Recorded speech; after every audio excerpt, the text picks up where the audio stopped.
Oi, gente. Vamos bater um papo? Fui correr e nem tomei banho ainda. Na verdade, eu sentei aqui na minha cama, tava mexendo nos meus cadernos, tava lendo. Tô lendo de novo, né? O livro da Louise Hay, porque eu vou fazer a formação, né? E para a formação, eles exigem a leitura e até mesmo ela indica que você leia uma vez contínua e depois outra vez pausada e fazendo as propostas do exercício, que é agora a forma como eu estou fazendo. E o papo de hoje, eu quero abrir o meu coração um pouquinho com você para te contar, claro, guardadas as proporções e até mesmo à medida que eu possa falar, tá? Mas trazer um papo sobre do divórcio amigável ao litígio. Eu venho vivendo uma fase bastante desafiadora na minha vida e eu confesso para você que nem nos meus piores cenários eu imaginava sentir e viver algumas coisas que andam se passando por aqui, mas eu quero até mesmo compartilhar a minha forma de pensar e agir e te mostrar que o quão importante é a gente aprender a se conhecer diante desses processos e não ter medo de ser forjada. É, Desde quando eu decidi me divorciar em agosto do ano passado, né, que eu saí de casa e decidi começar um novo caminho. E o fato de eu ter saído de casa significa que eu acabei o meu relacionamento com meu ex-marido e não com os meus filhos, né? Tem um vídeo aqui no canal onde eu conto detalhes por que meus filhos ficaram com o pai. E foi uma decisão na qual eu tive com o meu ex-marido, no quesito de que, para manter uma rotina para os meninos, num lar que era conhecido para eles, eles ficariam lá. E que assim nós teríamos uma guarda compartilhada, e uma guarda compartilhada a gente vai ajustando conforme as coisas vão acontecendo, né? E só para fins jurídicos, porque eu não sei, não vou falar o juridiquês certinho, né? Mas só para vocês entenderem, quando a gente faz um divórcio, é preciso compor uma rotina para o juiz homologar esse divórcio, né? E assim foi composto uma rotina para os meninos em relação à visitação, tanto da minha parte quanto da residência sendo com o pai, mas que na guarda compartilhada é entendido que o casal ele se desarma dele mesmo, né? E em prol das crianças, eles são capazes de encontrar e compor uma melhor rotina para os filhos. Era assim que eu imaginava, né? E de fato, assim que eu saí, eu fui me reencontrar, eu construí meu novo lar, construí minha nova rotina, e veio todo um processo de luto e assim, na qual eu já falei em vários vídeos aqui que eu me sentia extremamente perdida, principalmente por não ter a rotina com os meninos, né? E eu me via um peixe fora d'água, patinando, entendeu?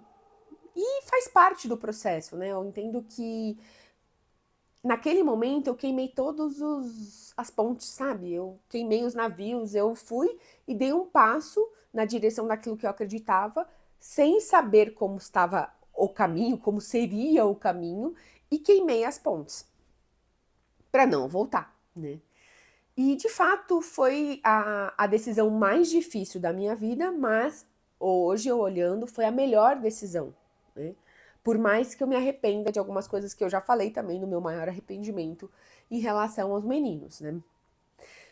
Só que aquele negócio, a gente, assim como na vida, a gente vai vivendo, a gente vai aprendendo, a gente vai acertando, a gente vai errando. E à medida que eu fui vivendo esse processo, eu errei e também acertei em várias coisas em relação aos meninos, em relação a mim mesma, em relação ao meu ex-marido. A gente vai entrando no jogo da vida e se aperfeiçoando na jornada, né? Eu não sou perfeita e nem espero ser, e eu sei que ninguém nessa situação, principalmente vivendo um processo de divórcio, seria perfeito. Por quê? Porque ninguém passou por isso. E é a primeira vez que todos nós estávamos passando, e espero que seja a última. E, e passar por um processo de divórcio é um caminho novo que estava sendo construído e que a gente está aprendendo ainda, né? De verdade, eu tô aprendendo. E aí, se compôs uma rotina para os meninos e essa rotina começou a ser seguida, né? E à medida que as coisas foram acontecendo, numa guarda compartilhada, quando há o desarmamento dos pais, os pais superaram as questões do divórcio, não existe mágoas, não existe rancor em relação a um ao outro, porque a gente sabe separar. Por quê? A gente precisa separar o papel de marido do papel de pai, o papel de esposa do papel de mãe. Gente, são coisas completamente diferentes. E a gente precisa ter essa visão de que um pai e uma mãe não é o marido e a esposa. Você consegue entender isso? Quando há essa nitidez dos papéis, quando há esse fim de mágoas, esse fim de rancor em relação ao que aconteceu no passado, e providos de um amor incondicional pelos filhos, um desarmamento do ego no sentido de aprender a ceder em prol das crianças, visando o bem-estar das crianças, é possível viver uma guarda compartilhada. E eu achei que eu poderia viver isso, né? Na verdade, até quando a gente conversou com a advogada que fez o nosso divórcio, ela falou assim: vocês vão conseguir tirar de letra isso em relação às crianças. Então, a gente vai colocar a guarda compartilhada e a residência com o pai por conta daquela questão da casa que eles estavam morando lá para manter a rotina, que era do lado da escola. Pois bem, e assim começou a vivermos essa nova fase, essa nova experiência nas nossas vidas. Quando a gente foi para a prática, eu falo quando a gente entra no ringue da vida, quando a gente vai para as batalhas, é que a gente vai descobrindo as coisas, que a gente vai vivendo, né? E aí as coisas começam a acontecer. E de fato as coisas começaram a acontecer de uma forma que não estava tão legal, mas até então eu perdida ainda nesse tiroteio todo, nessa situação toda, muitas coisas eu não consegui enxergar, né? E eu falo que à medida que a gente vai passando por alguns processos na vida, a gente vai tendo a nitidez, a gente vai enxergando coisas que antes a gente não enxergava, tá? E o quão é importante, né, disso. Eu falei que essa semana eu tive a queda de uma ficha, assim, que eu falei assim, nossa! Nessa semana não, foi na quinta-feira, na conversa que eu tive com o psicólogo. E aí eu falei assim, gente, lá atrás eu precisei ter a mesma pessoa, um terceiro para poder intermediar, porque eu não era ouvida, né? Eu peguei aqui umas anotações sobre guarda compartilhada e eu quero ler para vocês, no sentido de que, só para mostrar algumas coisas, o quanto é importante a gente entender o que significa e também uma diferença entre guarda compartilhada e pensão alimentícia, porque num primeiro momento eu não tinha esse entendimento que eu tenho hoje, né? E aliás, graças à minha advogada de hoje, que vem me orientando, que vem trazendo luz e nitidez para mim, para poder entender os meus direitos e os meus deveres para eu poder lutar por isso, né? Então, a guarda compartilhada é um exercício em conjunto do poder familiar, né? Então, ambos os pais têm o direito e o dever de participar das decisões sobre a vida do seu filho, em relação à educação, saúde, lazer. Ambos têm o direito de participar. Então, ou seja, os dois têm que sentar e conversar para decidir sobre questões da criança, certo? A guarda é diferente da pensão. A guarda ela trata das convivências e decisões. A pensão trata do sustento. O fato de um dos pais arcar com mais da pensão não significa que ele tem um poder maior em relação aos filhos, que no caso acaba acontecendo isso comigo. Infelizmente, a pensão que eu pago para os meus filhos é um valor ridiculamente baixo, porque é proveniente ao valor das minhas entradas hoje.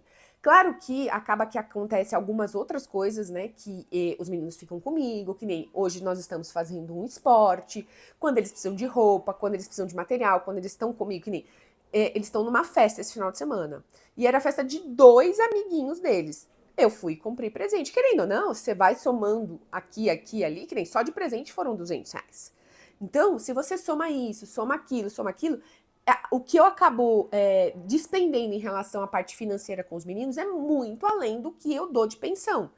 Só que é aquele negócio. Eu entendo também que eu estou tirando da minha reserva para poder dar para os meninos, proporcionar para os meninos algumas coisas que eu entendo que são importantes, que nem no caso o esporte. Agora, toda terça-feira eles fazem um esporte junto comigo, porque eu vi que aquilo ali é um movimento, é um momento importante, tanto na vida deles quanto na minha, e eu sei dos benefícios que o esporte vai ser para cada um deles, né? E aí, ali, a gente está colecionando várias memórias além do esporte em si só, né?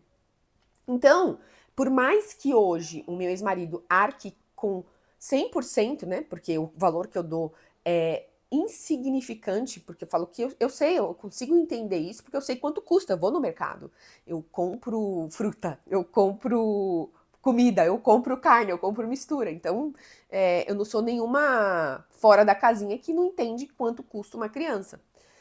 Mas é aquele negócio, o juiz, a justiça, ela olha para quem tem o maior rendimento, e aquele ali vai arcar com essas despesas. E aquele também, aquele negócio, né? Eu estou no meu movimento de construção do meu negócio. Lembra? Eu saí da empresa na qual nós éramos sócio, deixei a empresa. Eu fui abrindo mão de várias coisas, né? Para que ele pudesse seguir construindo, trabalhando, crescendo, para poder manter a vida dos meninos. Porque eu lembro, eu até relatei isso nos vídeos, eu preferi abrir mão de algumas coisas em prol dos meninos para poder beneficiá-los, no sentido de que, pô, eu me anulo, mas os meninos não vão perder, né? Então, eles estavam na casa, eles estavam na rotina, enfim. Então, foi um movimento, um pensamento meu nesse sentido de, por muitas vezes, ceder, por muitas vezes abrir mão, e aí seguir num divórcio amigável em prol das crianças, visando viver essa guarda compartilhada. Só que, quando a gente foi para a vida real, as coisas foram acontecendo de outra maneira. Então, assim, a guarda compartilhada não é sobre quem paga a pensão maior ou não. É sobre garantir que os pais participem ativamente na vida dos filhos, né? Teve uma citação sobre esses meus estudos que eu quero até ler para vocês aqui, de uma doutora. Ela fala assim: a guarda compartilhada é possível, mas a sua aplicabilidade exige dos cônjuges um desarmamento total, uma superação de mágoas e das frustrações que porventura ainda tenham, para que, ao final, não se torne inócua a medida, ou pior, fomentadora de mais problemas do que solução. E de fato, eu entendo que a guarda compartilhada, de posse desse desarmamento dos pais, os dois conseguem entrar num acordo e, por exemplo, entender que tais dias da semana fica com o pai, tais dias da semana fica com a mãe. Se a mãe precisa fazer um deslocamento, uma viagem, estar ausente, na ausência da mãe, quem fica é o pai, e vice-versa. Se a mãe ou o pai entende que tem um feriado e cai no seu final de semana e pode se estender e pode viver uma experiência, claro que comunicando com a outra parte, não tem nada de errado você viver uma experiência com seus filhos um dia a mais que teoricamente não está naquele papel que foi homologado perante a justiça. Porque dois adultos saudáveis conseguem ceder, conseguem se comunicar, conseguem entrar num acordo em benefício das crianças. E aí, fora isso, além disso, não existe nenhum tipo de cobrança por parte do pai ou da mãe em relação às crianças de quem a criança está escolhendo estar, porque não é uma escolha.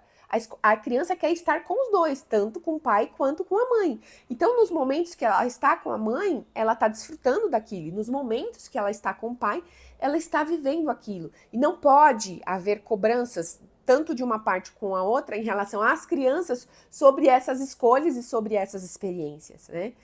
Então, o quanto é importante a gente entender isso e até mesmo validar se os adultos estão aptos a viver essa guarda compartilhada. Porque com ego, com mágoas, com raiva do cônjuge, não é possível. Você leva as questões pessoais em relação ao seu casamento para a relação e decisões em relação às questões das crianças. E aí é isso que acabou acontecendo na minha vida. E aí acabou que, de um divórcio amigável, entrei em litígio por conta da guarda e convivência com os meus filhos.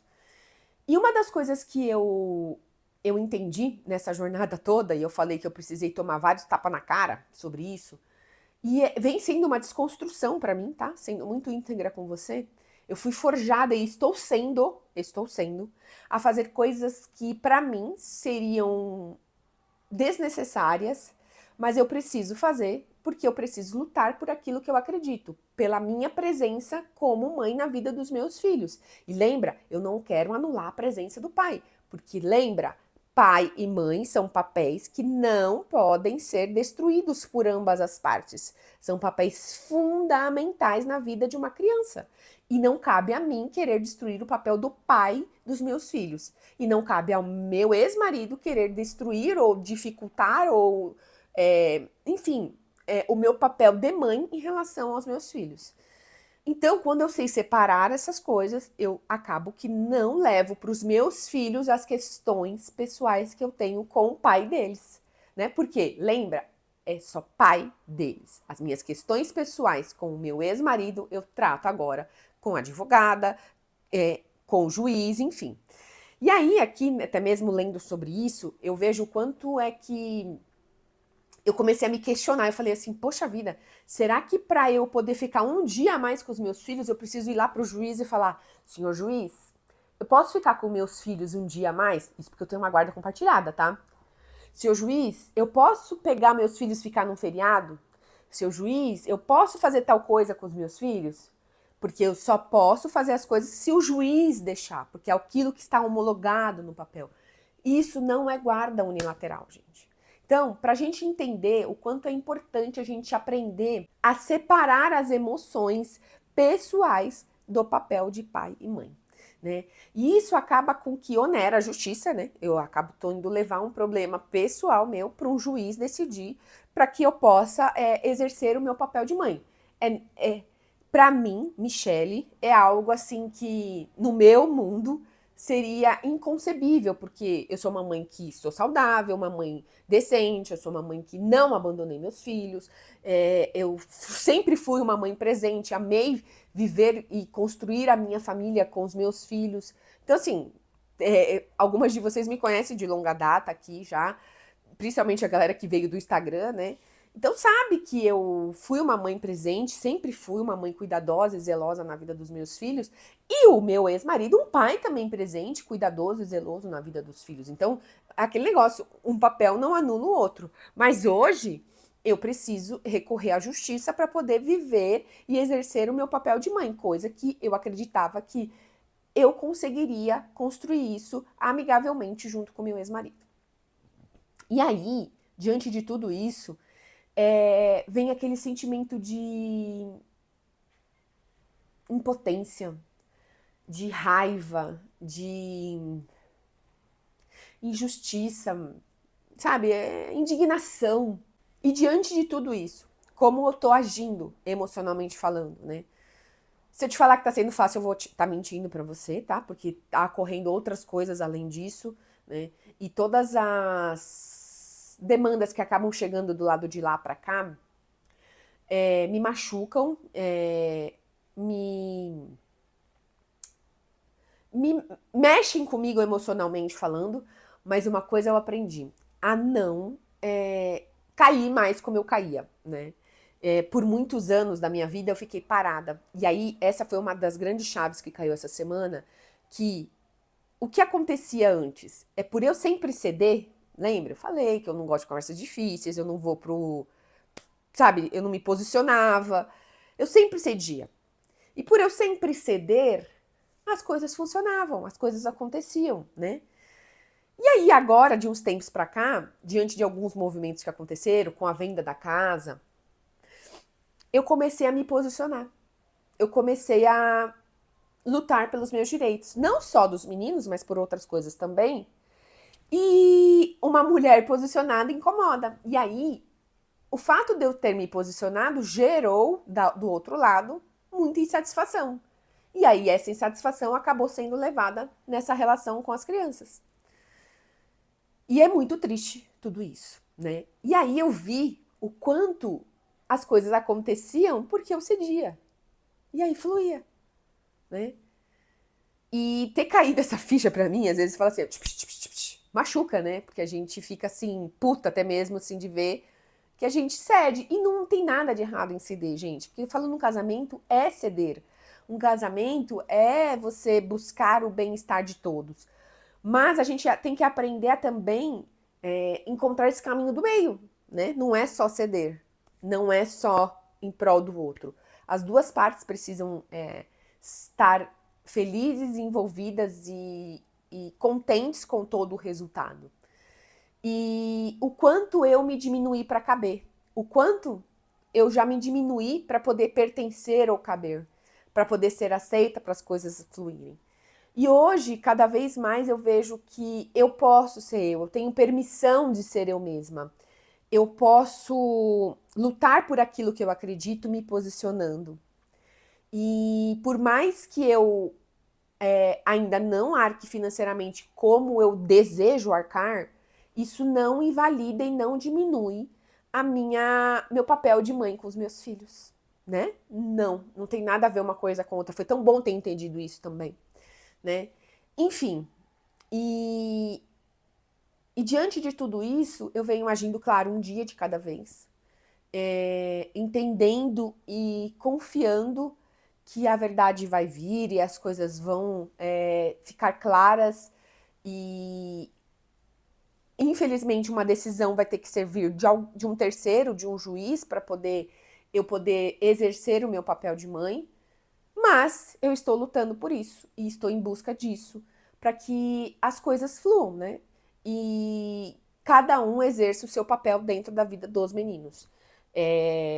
Por mais que eu esteja buscando o meu papel, eu jamais vou diminuir e quero excluir o papel do pai. Nunca, tá? Porque lembra, as minhas questões pessoais eu trato com a advogada ou com ele. O papel de pai dele, eu não mexo, eu não toco, eu não falo, porque não compete a mim. E vice-versa. Então, agora é sobre... Eu tô aprendendo, né? Lidando com isso, forjando, tendo quedas emocionais, levantando, caindo, enfim, me autorregulando, trabalhando muito o meu poder mental, no sentido de que a minha paz interna, ela só é tirada se eu permitir. E eu tô cada vez mais forte nesse sentido de que o externo não vai me abalar. Por mais que me machuque, mas não vai me abalar. Então não vai me derrubar, não vai me tirar do eixo, não vai me deixar jogada na BR, como já deixou por muitas vezes. E é aquele negócio também, eu aprender a soltar e confiar, né? Que as coisas vão acontecer e na hora certa eu vou ter as respostas. E uma outra coisa também que eu tô, sabe, eu falo que essa é o que eu mais tô digerindo e que tá doendo aqui, essa digestão, é que eu preciso. Eu me questiono por que essas coisas estão acontecendo, né? Por que eu permiti com que essas coisas acontecessem? Porque a Louise Hay, ela fala, né, disso. Tô lendo de novo ela, né? Ela fala muito sobre isso, de que as coisas que acontecem comigo é porque eu permiti. E são de responsabilidade minha. E ouvir essa verdade, eu falo que dói. A verdade que dói, que dói, que dói, que dói. Mas o quanto é necessário eu olhar para isso, trazer a minha autorresponsabilidade e buscar, lutar e criar a vida que eu desejo viver, com os sentimentos que eu quero ter, com a alegria que eu quero ter, com a verdade que eu quero ter, enfim. Então eu tô nessa jornada, tô nesse caminho.